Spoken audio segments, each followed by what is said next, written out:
Hey, what's up, everybody? It's Jeremy here at Cosmic Soup Recording. I am joined by my partner in crime, Meatbag. What's up, everybody? We are in the band No Composure together, and we were in the band Contradiktion together. Some of you might know that I do enjoy watching some videos on YouTube, and I like watching the whole making of, recording process of some major albums and bigger records. And if that's something that interests you, you can go to Produce Like a Pro on YouTube, and there's some cool videos talking about the making of some cool Foo Fighters songs, Marilyn Manson, and Static X. So check that out if you're interested. One of my favorite ones was Classic Albums, Dark Side of the Moon. That was a good one where they break that down. Oh yeah. I think either I owned at one point or I saw like the whole DVD like of the whole making of process, and there's like some Tommy Dowd has a cool DVD of like some old like Ray Charles type stuff.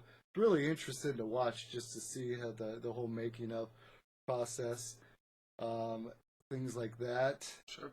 Yeah. But today we are going to talk about the Contradiktion album, Sound of the Streets. It actually turned 10 years old this year. I was going through some notebooks or whatever, taking notes, and actually found the piece of paper that I wrote down. We started recording the drums on December 5th, 2009, and then I made some notes about like where to fix some of the drum edits and everything. It's pretty crazy. We recorded it pretty quickly, actually, in a couple sessions, and then maybe spent a day mixing it and then put it out. About how many days total you think that took? Probably 4 days of recording, and then one day like mixing. Sorry, one day of mixing, and then maybe one more day if there were any revisions. But nice. I doubt it. Like Billy and Yvette were so easygoing that I don't even think we went back and made any changes. But I've got the original session open. We're gonna take a look or take a listen to some of the songs, solo some stuff, solo some of the things, and it's pretty interesting. I was just telling Meatbag that I haven't really went back and listened to any of this probably for about 10 years. I did go back and listen and isolate some of the things when we were doing the compilation record, just so I could add little parts in. But I hadn't really like went back and listened to some of the naked tracks. Before I do that, I just wanted to talk real quick about how I recorded this, or how I got in touch with them. I was booking shows around Phoenix, and working as a live sound engineer, and one of the bands that I would book was a band called Contradiktion. Sometimes they're a 3-piece, sometimes they're just a 2-piece. And it was Billy Russell on guitar and vocals, and then Yvette Lopez was playing drums, and then my buddy Josh was playing bass with them. He'd be in and out. He's not on this record, but he played with them a lot during that time. He was very familiar with these songs at that point in time. Yeah. And he's probably was there during the writing process. Definitely the writing process. And he's on Another Reason to Drink, though. He's playing bass. Yeah. And then anything after that is me playing bass. So but anyway, so I really liked them. I like their sound. I like their songs. And I approached them and I just said, hey, my buddy Ricardo has a little studio in his house. You know, I'd love to record you guys. You don't even have to pay me. We'll just have to, you know, give Ricardo some money for renting his room, and let's do it. And so, you know, they seemed interested. We exchanged information.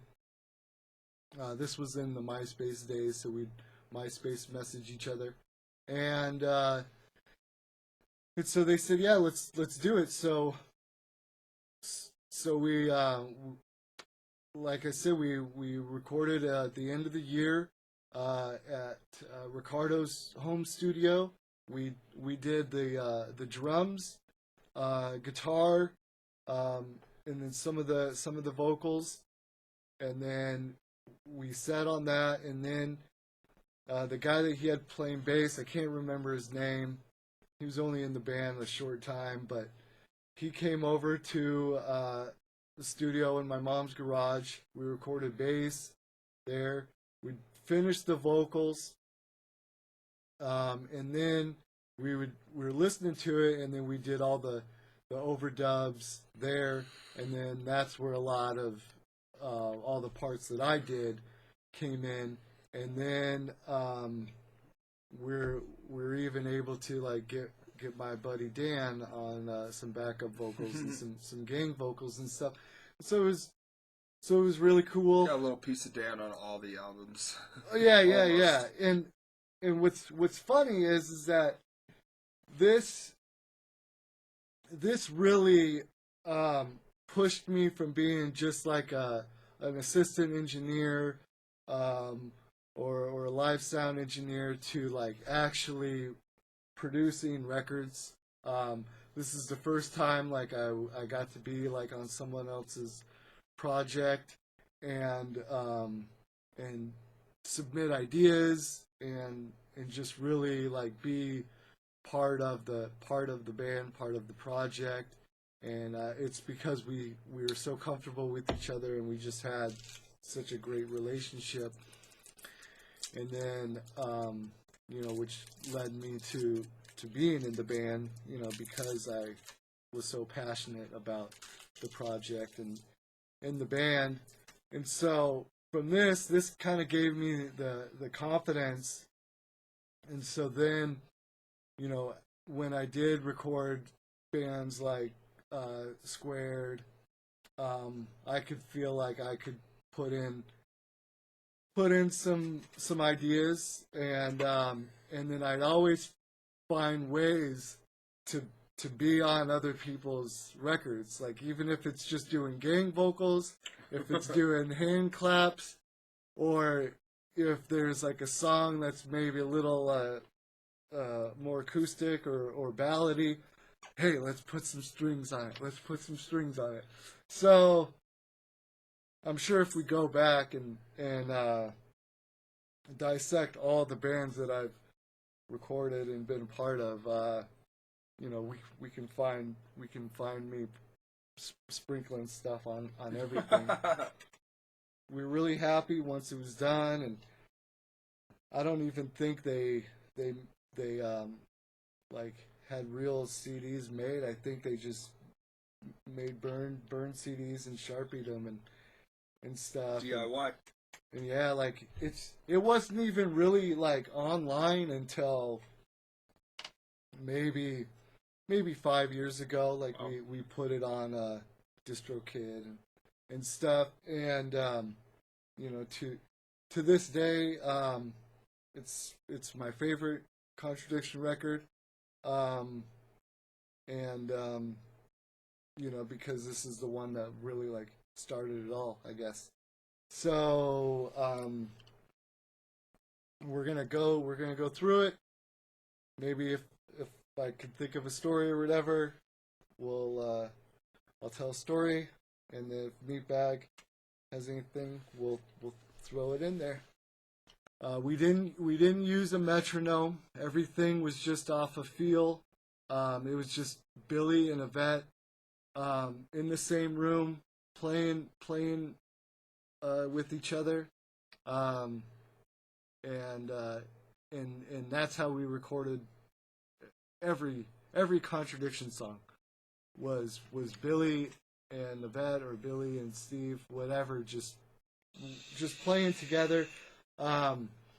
It made it really difficult when I wanted to go back and do any editing, just to time align things in my notes. Like, I've got some spots that just needed to be tightened up a little bit, but for the most part, everything is just real loose.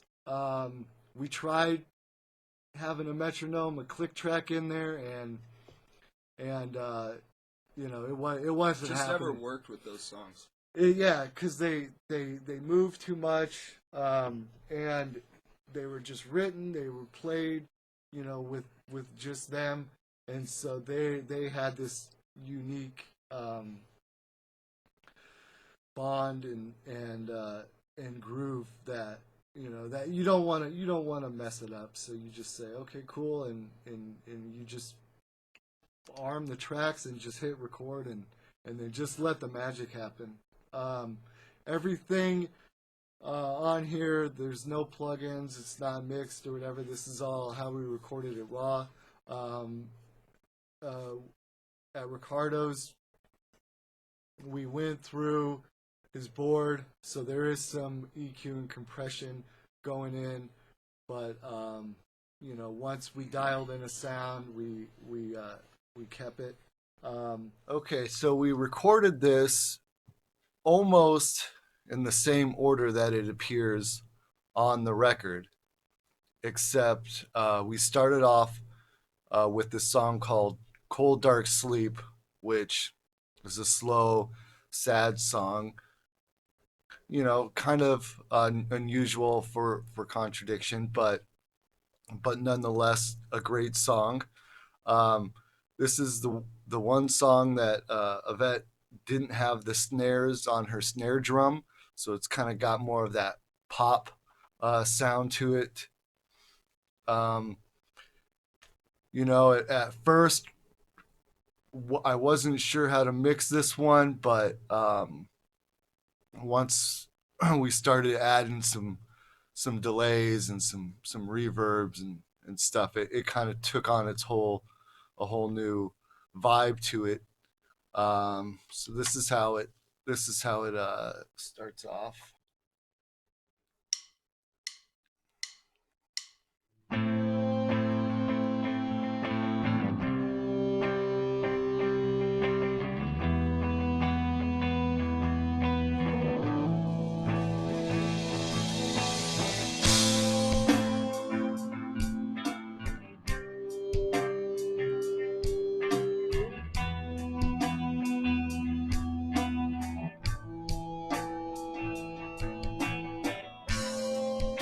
Many times I tried to walk this crooked line. So many times I fell down, but I get back up this time.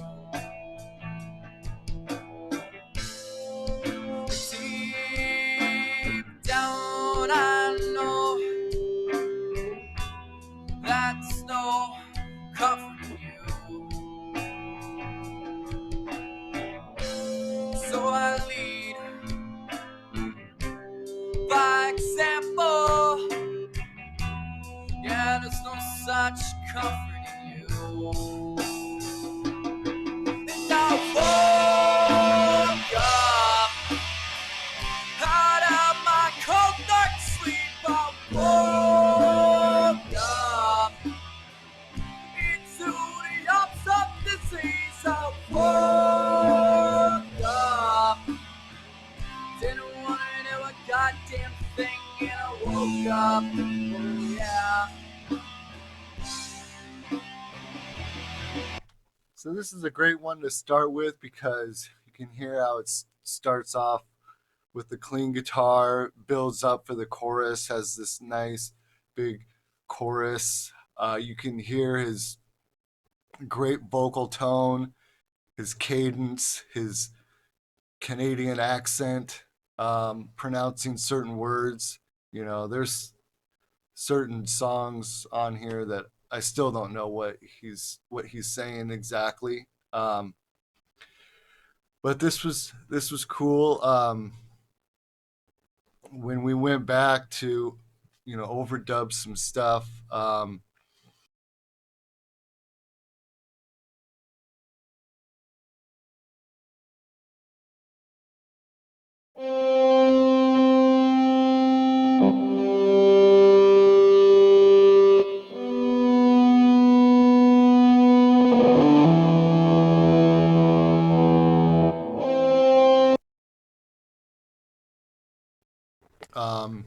I did ask him if I could do some backups, and he told me that I could do backups on this song, and so all the vocals on this record are just single tracked.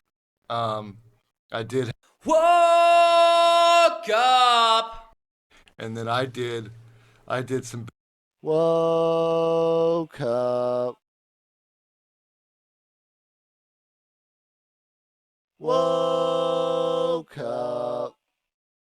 And I woke up out of my cold dark sleep. I woke up into the ups of disease. I woke up.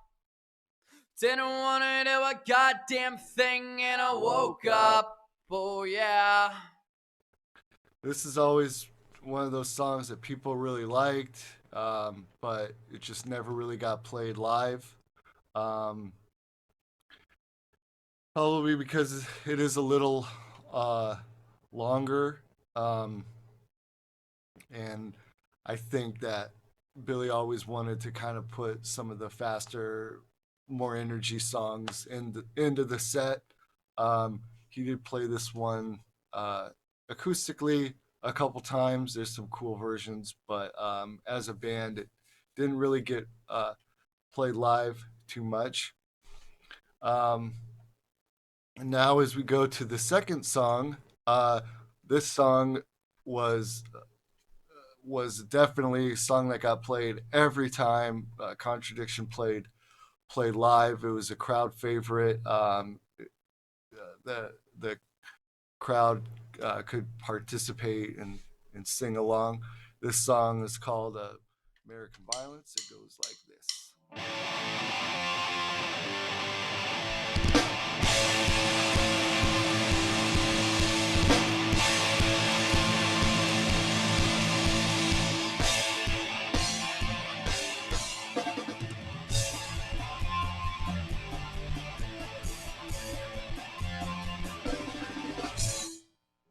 Terrorists of our minds in corporate fear to make us blind. Give us death on the bargain buy. Pierce the ending, now we die. American violence on the street. Capitalize that violence on the street. American violence on the street. Capitalize that violence on the street, and that violence on the street. Yeah, great song, high energy, uh, very fun. Um, this is one of those songs that I I didn't quite understand what he was saying. Like I'd have to say to him, I'd say, "Are you saying God bless the violence?" He says, "No, capitalize the violence." I said, "Oh well, it doesn't sound like that to me. Maybe it's just my ears, but I still think he says God bless the violence." But anyways, right after we got done, recording this at Ricardo's, I brought it over to my little home studio, and I was playing it for my friend Dan, and I think this would always be the one that I'd play for people, and so we're listening, and he's like, "Oh man, yeah, that sounds great." He's like, "But I like the chorus, but I just feel like it's missing something, like there needs to be like a chanter or something in there, like whoa. And I'm like, oh yeah, that's a good idea, you know.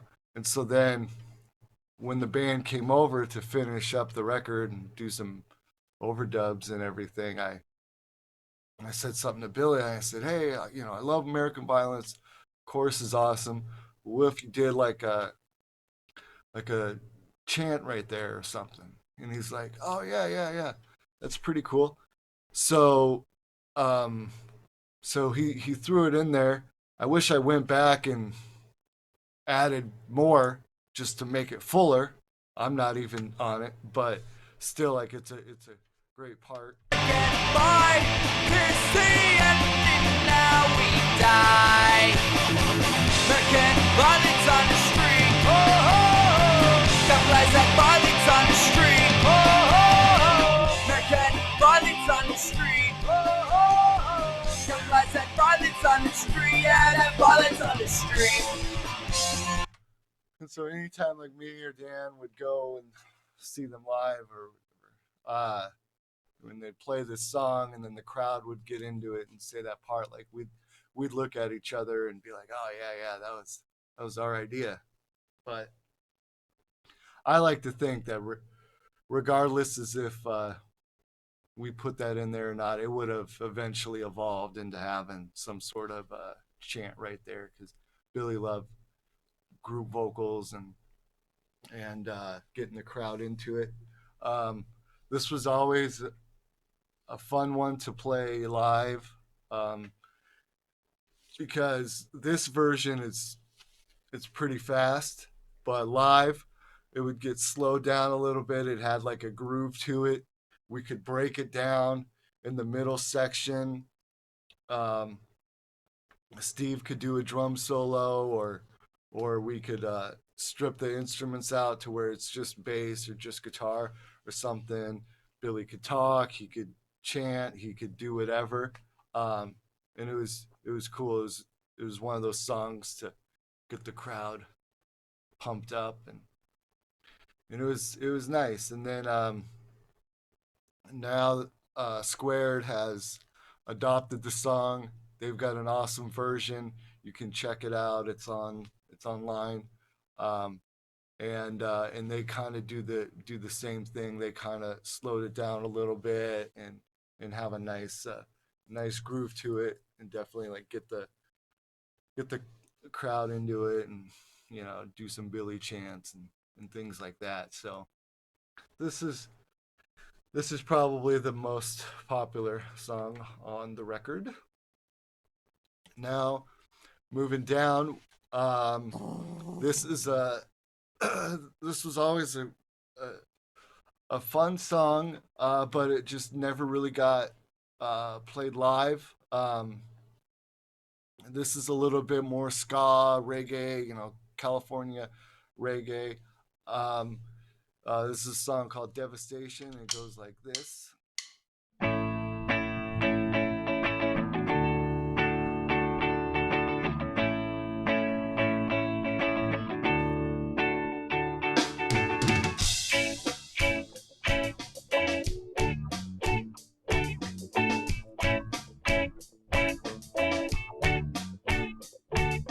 Living a life, secrets and lies, holding it in, till it all just died. But I can't just give up, I can't just give up, I can't just give up now. Cause I gotta keep treading, I gotta keep pushing, treading on, moving on, over what I don't know. So this one's got some nice snare work on it that Yvette did. She was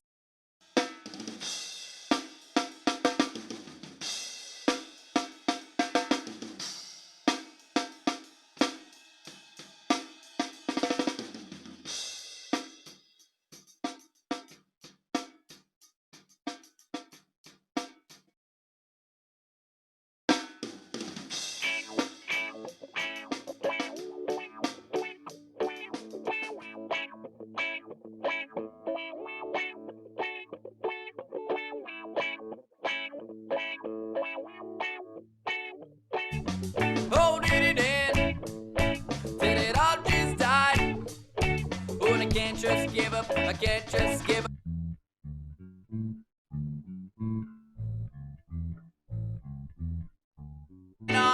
Oh, for what I don't know. For what I don't know. For what I don't know. It's nice because, you know, kind of going back to the whole like metronome click thing, like this one kind of starts a little slower and then builds up. On my way out.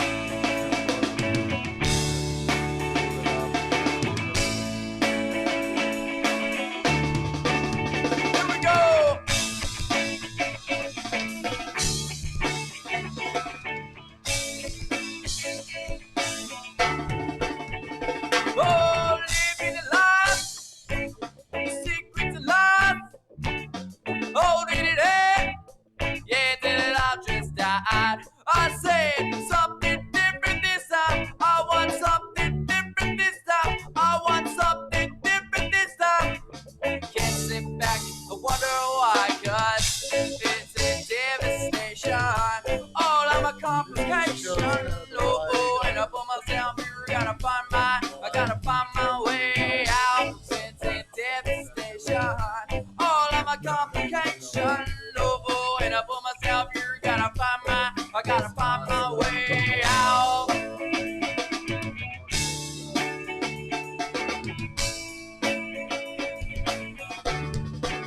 Here we go.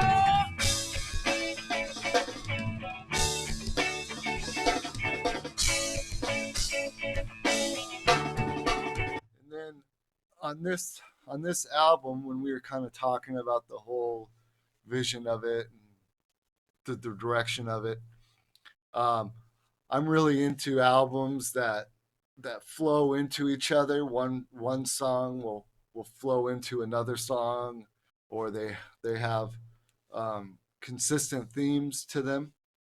And so I told them, I'm like, I want all these songs to flow into each other, almost like it's one song, but not really.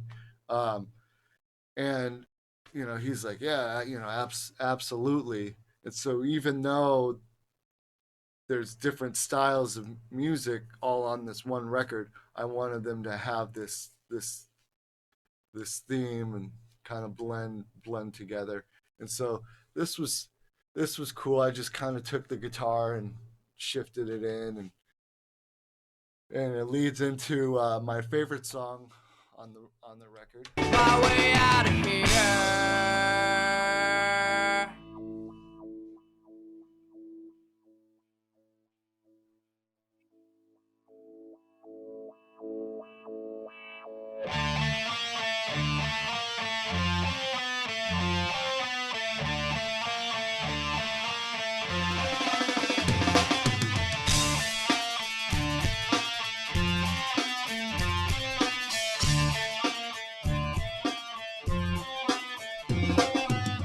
Who is this me? I thought I killed him with a suicide note, written bloody down a pen, and I've seen it all before. Friends, fucking friends over and begging for forgiveness when you get sober. You cannot judge me. Your opinion is invalid. You cannot judge me. You do not mean a goddamn thing to me. You cannot judge me. You're nothing to me, no. You cannot judge me, no.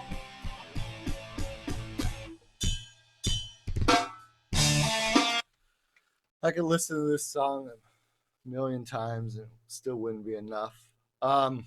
This is just a straightforward rock tune. It's just got an incredible groove to it. It's infectious. This is one that was always fun to play live. You know, it started getting weeded out towards the end, but you know, anytime I'd always suggest that we played it. You cannot judge me. Your opinion is invalid. You cannot judge me. You do not mean a goddamn thing to me. You cannot judge me. You're nothing to me, no. You cannot judge me, no. Cool, and then he's got some more screams. No! far away. 30. I never bet on my brains till my blood in a bed.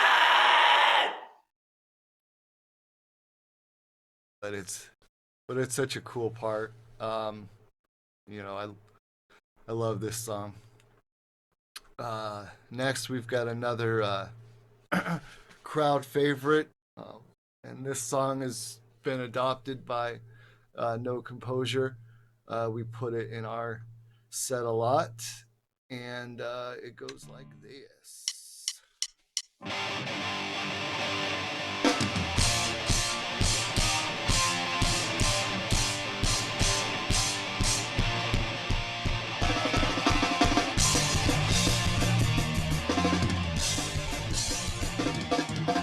Woke up today all hungover and sore. I was gonna be late, so I walked out the front door and a damn as I yelled at the street. What a great beginning to another work week. Whoa! I think that I sold out. Whoa! I think that I sold out. Whoa! I think that I sold out. Whoa! I think that I sold out.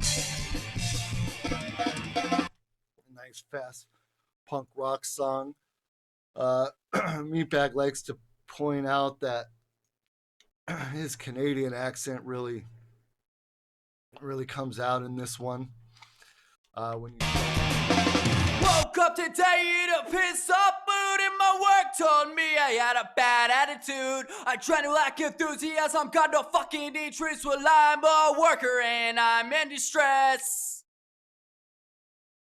think that's just him trying to fit a lot of words in a short amount of time, and he just had an incredible cadence to his voice. He could shorten syllables or stretch them out based on the song and the part and the melody. I probably should have had him, try to clean it up a little bit, but pronounce it a little bit better. But you don't want to mess with perfection too much. And it's great. It's a great vocal. And this one we did get some backups, a lot of backups, some group vocals. Whoa! Do some backup. Whoa! Give it a more spacious sound, and then Whoa! a lot of him. Whoa! Whoa!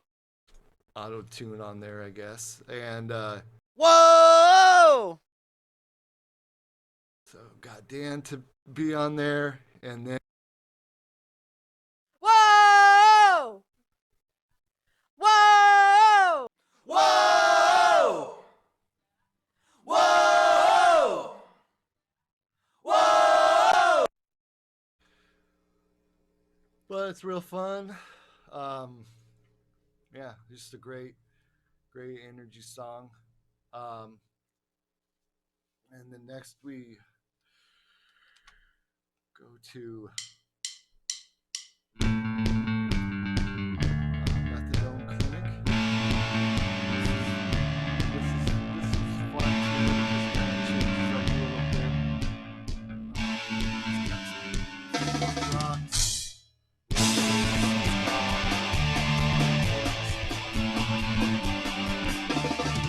Well, I see you stumbling you down the street with your broken bottles and dreaming of victim of the beat. Hey, chop it up and light it up and come down off your cloud. I said chop it up and light it up, and does this make you proud that those people been praying, people been dying? Am I living the same? People been changing, people been lying. Am I going insane? All right, now we get to this cool Am I going insane?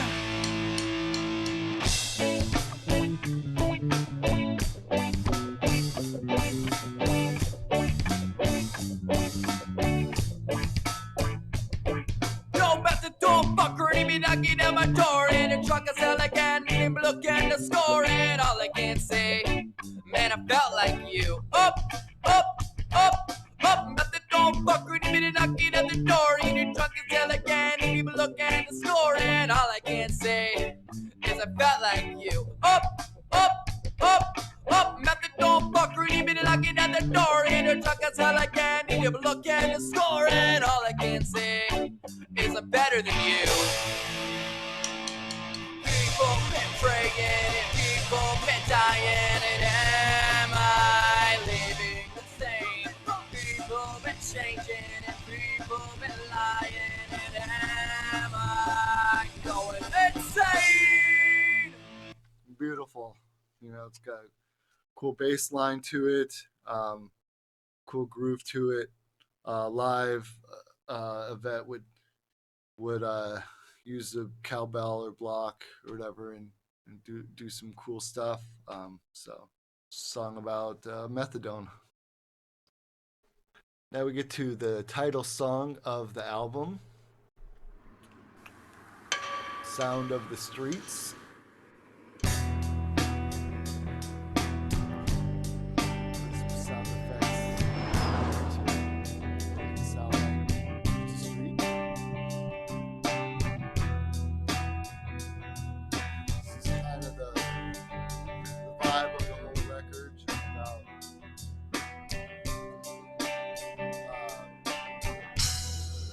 Riot through your heart living on the street. like a battle cry. Only options left. Frontline, fight or die. And are you listening to the sound of the streets? 'Cause you got nowhere. Now you're out there on your own. You know, everybody loved. It was a lot of people's favorite song, but it just, you know, never really had its place live. Billy thought that it was, you know, too long or just kind of dragged on a little too much. But you know, I think this and Acid Song are probably my two favorite on the record. Kind of fun to record just because I wanted to give it some dynamics. So we kind of broke it down a little bit. Billy had this Fender acoustic guitar that he wrote a lot of his songs on, and it just kind of had that thin, trashy sound to it that I loved. I don't think he liked it, but I loved it, you know. And I'm like, yeah, let's just put a mic in front of it and record it. And then I wanted to put some strings on this song, and you know, he was for it. And then I asked him like what chords he's playing, and he's like, oh, I don't know. And so he'd just have to like show me, you know, he'd have to play it, and I'd have to look at his fingers and see like what he's playing, because you know, neither one of us were like really knowledgeable as far as like music theory, especially back then. We got better, but back then we didn't know. And so I figured it out and put like this, you know, cello sound, the string sound, violin sound on it, and it just it's amazing. It's like this is such an emotional song.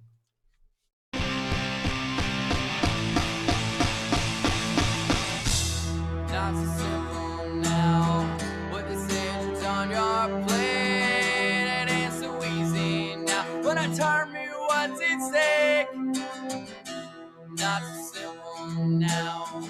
With decisions on your plate, it ain't so easy now. When I turn me, what's at stake? When are you listening? It was a great part. I still have no idea what he's saying. People ask me like all the time, but I don't know. I've listened to it 100 times, and I really don't know for sure what he's saying, but he he grabs me on an emotional level. Um, this next song is called "Suburban Lot." Same theme of the record. Just hanging out with like gutter punks and and shitty friends. But this song was recorded previously on their other EP or record or whatever, and I think they just wanted to tighten it up a little bit, give it a better sound, but without a metronome, it's hard to get this one tight because it changes so much tempo wise, and like unless everybody's like in that room together, it's hard to lock it in. So when we did the bass afterwards, you know, he did his best, but it's hard to lock in, and so we tried to I tried to tighten it up as much as possible, but this is Suburban Lot.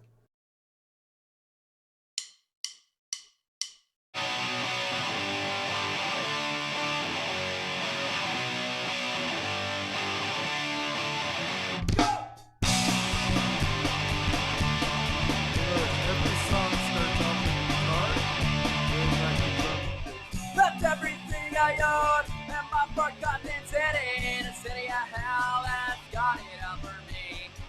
When there is something fun to be disorder, yeah, confusion, panic, and it wants to claim my life, running, trying no tears to cry.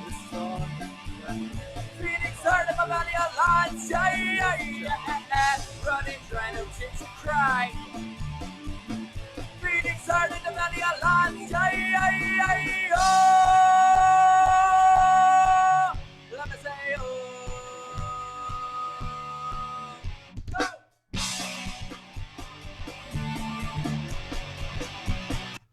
This is fun. This is another one that probably doesn't get as much attention as it should, but it's cool and it just never really got played live.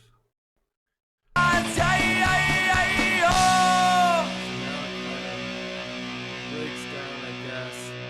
It comes to like a screeching halt.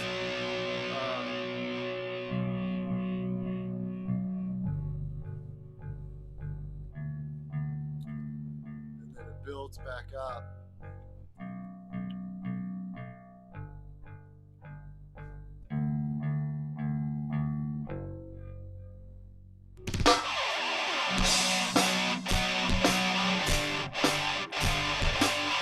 You feel them just pushing, pulling against each other.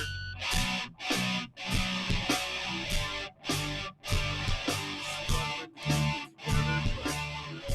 it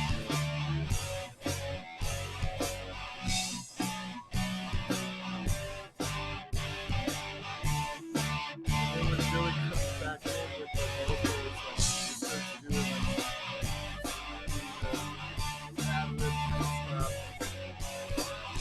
I feel like my favorite little vocal thing that he's done is so powerful.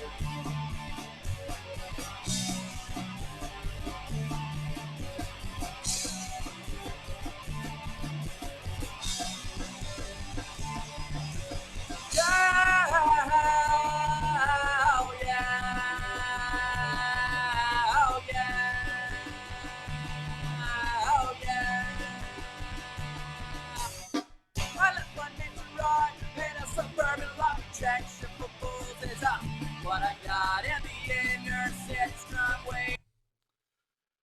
Yeah, really nothing too fancy on this one. Maybe just a couple little In a suburban lot. to add some emphasis. But that's pretty much it for that one. next we've got Manic Dilemma, and anytime Contradiction would play live, and I was doing sound for them, whether it be at Famous Sam's or Copper State Tavern or whatever. Anytime the sound guy would be like, "Okay, you guys got time for one more," they'd always play these next songs together, and so it's like perfect that the album ends with these next songs together, so well into each other, and then as Billy wrote more songs and everything, then it kind of got pushed to the back burner a little bit. But again, this is a slower, sadder song, but still like some people's favorite. This is Manic Dilemma.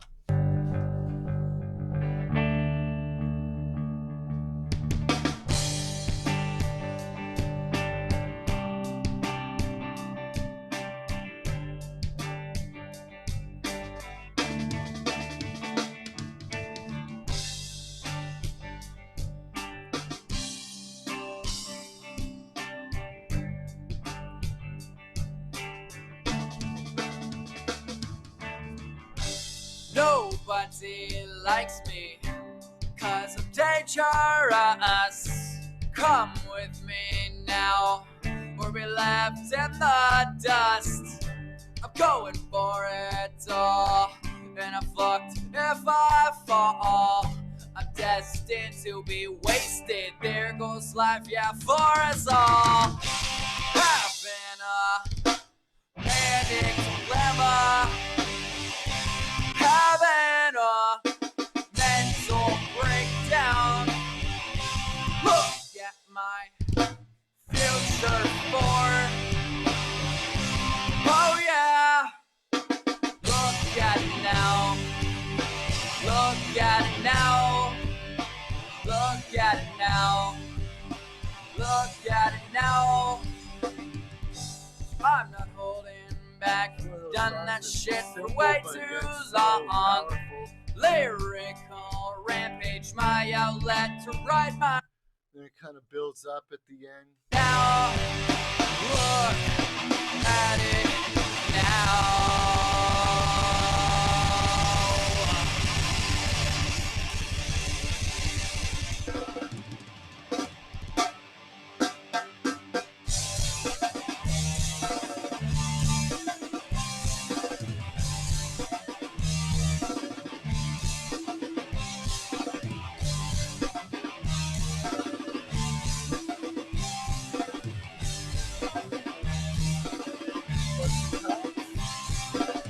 Triple kid and a gotcha. Don't fucking blend ya. Choked out, you sold out. Traces and sell out. Get high for street smarts. Armageddon upstarts. Get high for street smarts. Armageddon upstarts. The ghetto birds play the spin and police patrol. Sirens ringing. Fuck the law. Fuck the cops. Fuck the law. Fuck the cops. And this was always the way Contradiction would end their sets, with the song "Fuck the Cops." So obviously I was excited because I got to kind of do some more stuff to it. We had Triple kid and a gotcha. add some sound effects, and then fuck the law, fuck the cops, fuck the law, and fuck the cops. Do some backups. I probably just said, "Hey, say fuck the cops" on this, and he's like, "Okay." And I forgot that I even got him on here, but that's awesome. And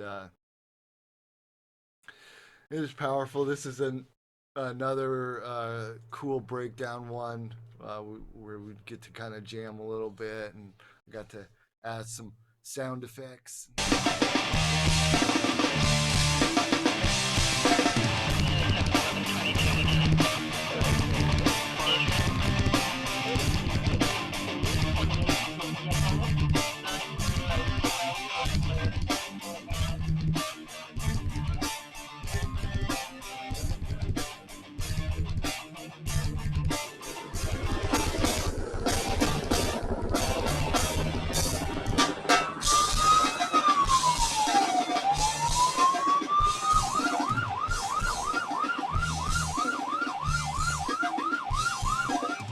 Trouble kid on the top shore.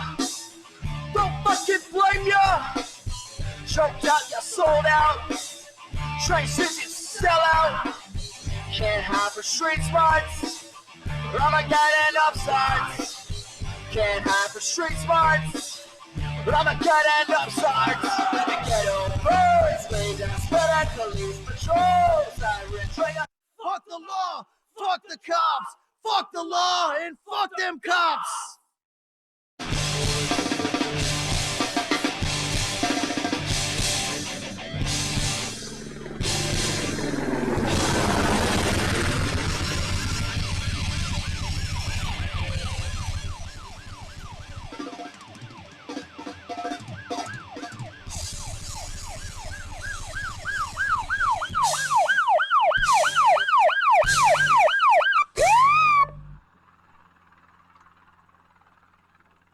That's it. Just what a powerful ending, and on a lot of energy, and then we even just kind of did like a hidden track, I guess, a bonus track, whatever, just talking, for 5 minutes or whatever, because it was just so so funny. I should not have been he could be drinking so so much tonight serious because and I write gotta go about to all work this tomorrow, serious stuff, and and it's gonna especially like suck. for his But age. I had a great you know. Christmas. But he's Kyle, always you so, slamming into my fucking he's always so door, funny. chase me in the He always had Spider-Man under. jokes. He's always had, funny stories. Never took himself like too seriously, and so yeah, definitely check out the record. Listen for the bonus thing. It's like 5 minutes just of us talking about stuff, and can hear Yvette talking a little bit in there too, so it's cool. But that's the record. It was done quick, but we were focused.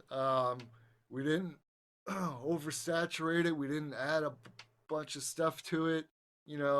Everything was just really tasteful. Some sound effects here, or maybe some strings here, or slim amount of backups.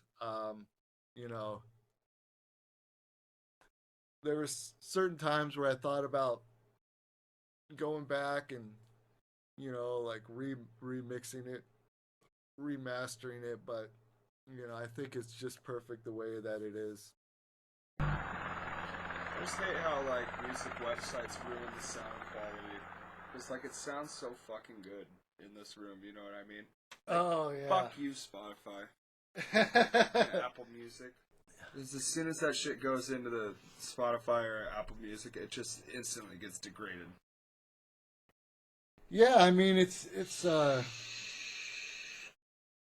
crazy. I mean they have different algorithms or whatever that they're trying to do, but one thing they do is they make the file size as small as they can. Yep. So it's easier to stream and send over the airwaves or whatever. If you buy an album off of whatever Bandcamp or iTunes or whatever, they do a good job of giving you pretty good qualities. But if you're streaming or you're just listening to the previews or whatever, then they're really they're turning it down first of all, so everything's the same loudness.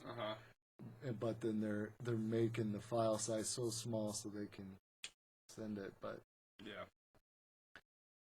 Well, one thing about this record is that we really didn't overcook it, because I didn't know anything about mastering a record, and I don't really think Ricardo did either. I think we just wanted to make it loud enough where it kind of sounded okay, but we didn't compare it to a Blink 182 song or whatever, yeah. And we have to compete with this. We just said, oh yeah, sounds good, okay, cool, gave it to the band, and the band, approved it. Whereas like on other records, like you feel like, oh, it's the loudness wars. We have to, we have to be just as loud as whatever, and so you just keep on adding shit and adding guitars and adding vocals and stuff, and it sounds like a mess. Yeah. And so that is the one thing that I have thought about. Like, man, it'd be nice to go back and make this album a little bit louder, but then I'm like, no, you don't really want to mess with. Dude, that sounds perfect. Yeah, literally perfect. Yeah, and so like it was cool. It was fun to make, and this kind of was the beginning of our friendship or whatever, and then after this, then he'd start coming over more and working on different projects and stuff, but it was cool. I mean, I was curious just to see like what fans thought like of this album, like compared to the last record that we put out. And the last record that we put out was a slightly more popular, but there's a lot of like old school fans that said that they still appreciate this one. So Absolutely. Absolutely, man. Well, it's a great fucking album, that's for sure. And you guys all did a great job on it. Yeah, and then for Mishaps and Relapse and Songs of Misery, like we're definitely like trying different things, and we definitely like we did those records quick, but we also like probably spent too much time like listening and thinking of like stuff to add, and probably like not enough time like just figuring out stuff that we could take out, but no, it was cool. It's all part of the process. That's right. But thank you guys for watching this, and let us know in the comments or whatever what you think. If you know the album, what's your favorite song of the album, or whatever. What you didn't know about it that you know now. Yeah, definitely, and and if you think like we should keep doing videos like this and everything, because we could definitely dissect a lot of albums that we've done. There's a lot of bands that recorded at Cosmic Soup, so yeah. So thank you so much, and most importantly, I hope right now everybody's just staying healthy and getting along and supporting each other, because we definitely need it right now. And so just take care of each other. Thank you.